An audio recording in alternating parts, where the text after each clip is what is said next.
Now, what's in a name? Well, a lot if you happen to be a drinks producer in Somerset. Julian Temperley produces cider brandy at his farm at Kingsbury Episcopi. And that's not easy to say if you've had a few. He spent years battling other brandy producers, mainly Spanish, for the right to the name of his triple cider brandy. And finally, he's won. So today he was toasting his success, as Clinton Rogers found out. This is 20 years old Somerset cider brandy. Julian Temperley and his wife were rather keen to celebrate their success today, of course with cider brandy. They say had the naming war in Europe been lost, the company may not have survived. And I think we would have been in serious trouble. We would have managed to potter along for a few years selling sort of Somerset Spirit, Somerset Hooch, God knows what we'd call it. But we would have had no future. Look amazingly good, doesn't it?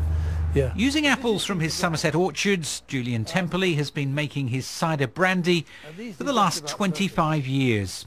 And almost since day one, he's had more trouble with the name than he's had with the recipe. The row over this drink has been rattling around the corridors of Europe for years now. In the main, it's the Spanish who've been making all the fuss, arguing that the name brandy belongs to them and that this drink made from Somerset apples is merely an imitation with no right to the title. But the European Commission has finally ruled against them and for the Somerset drink. A success which Somerset's Euro MP has actually compared to victory over the Spanish Armada. There was a whole armada of Spanish brandy producers desperate to stop things like cider brandy being on the market.